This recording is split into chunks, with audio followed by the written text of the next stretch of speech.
5, 4, 3, 2, 1.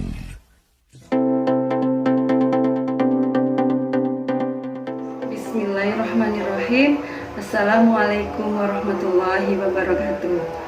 Pada kali ini kita akan belajar bab beriman kepada qada dan qadar Allah Subhanahu wa taala. Adapun tujuan pembelajaran yang ingin kita capai yaitu 1. Diharapkan peserta didik mampu meyakini adanya qada dan qadar Allah Subhanahu wa taala. Yang kedua, peserta didik diharapkan mampu menunjukkan sikap optimis, berikhtiar, dan bertawakal sebagai implementasi beriman kepada qada dan qadar Allah Subhanahu wa taala. Yang ketiga, diharapkan peserta didik mampu menelaah hakikat beriman kepada qada dan qadar. Yang keempat, peserta didik diharapkan mampu menganalisis makna beriman kepada qada dan qadar Allah Subhanahu wa taala. Tujuan yang kelima, peserta didik diharapkan mampu menyimpulkan hikmah beriman kepada qada dan qadar Allah Subhanahu wa taala. Tujuan berikutnya, peserta didik diharapkan mampu mengaitkan antara beriman kepada qada dan qadar dengan sikap optimis, berikhtiar, dan bertawakal. Tujuan berikutnya, diharapkan peserta didik mampu menggabungkan antara beriman kepada qada dan qadar Allah Subhanahu wa taala dengan sikap optimis, berikhtiar, dan bertawakal. Meyakini qada dan qadar melahirkan semangat bekerja. Pengertian qada dan qadar. Qada menurut bahasa berarti menentukan atau memutuskan. Sedangkan menurut istilah artinya segala ketentuan Allah Subhanahu wa taala sejak zaman ajali. Qadar menurut bahasa adalah memberi kadar, aturan, atau ketentuan.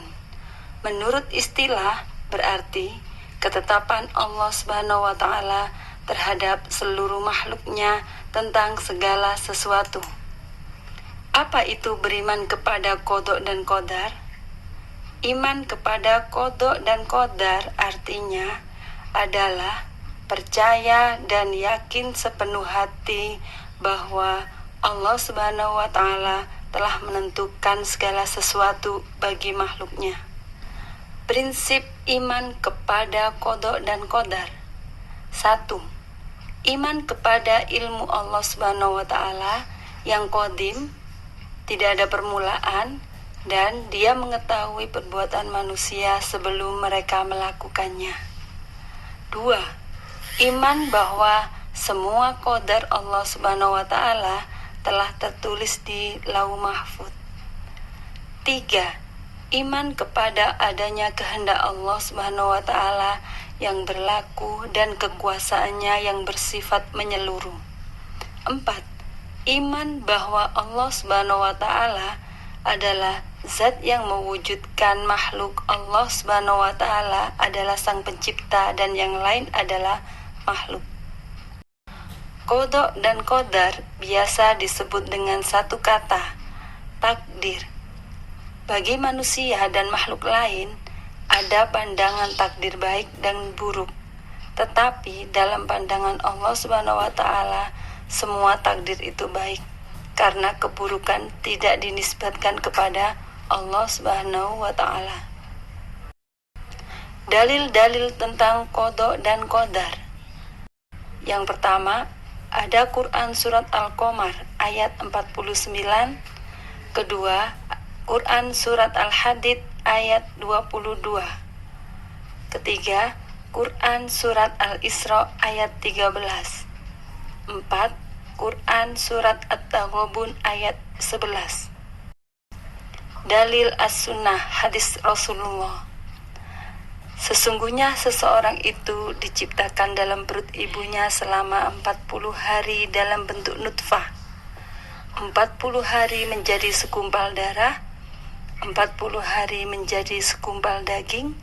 Kemudian Allah Subhanahu wa Ta'ala mengutus malaikat untuk meniupkan ruh ke dalamnya dan menuliskan 4 ketentuan, yaitu tentang rezekinya, ajalnya, amal perbuatannya, dan jalan hidupnya, sengsara atau bahagia.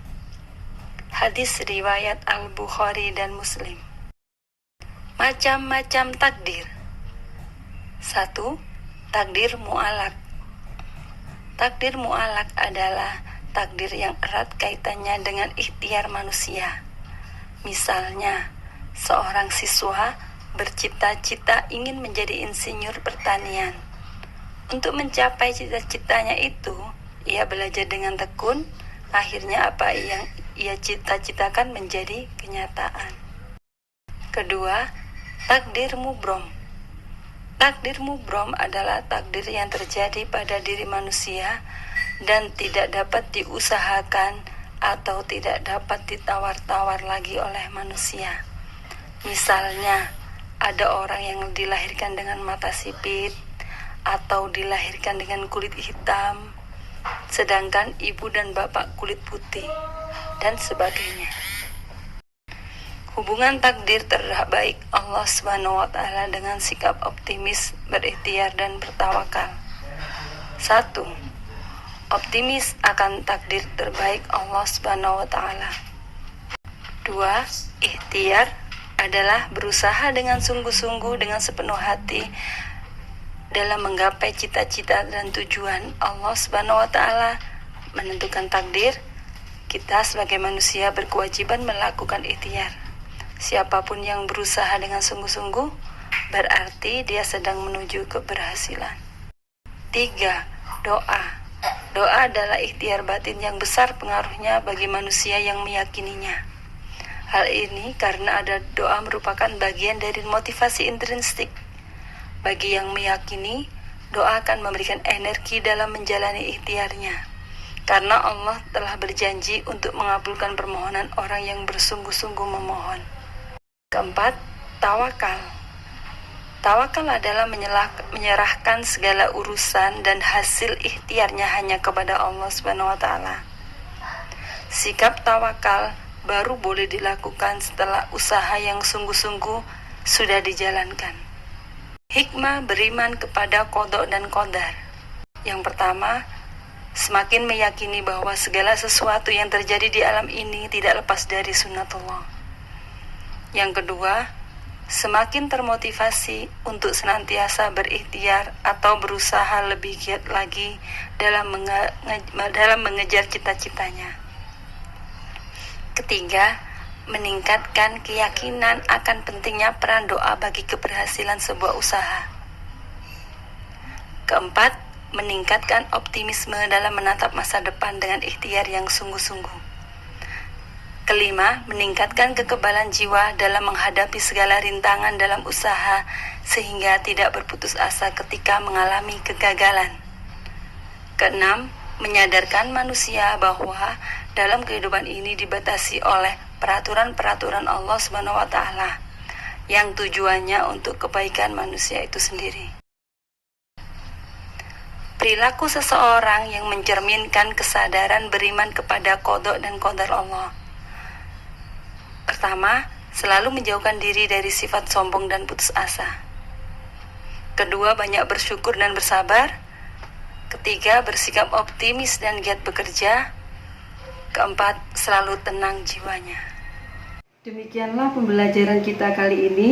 Semoga bermanfaat dan menambah keimanan kita kepada qada dan qadar Allah Subhanahu wa Ta'ala. Wassalamualaikum warahmatullahi wabarakatuh.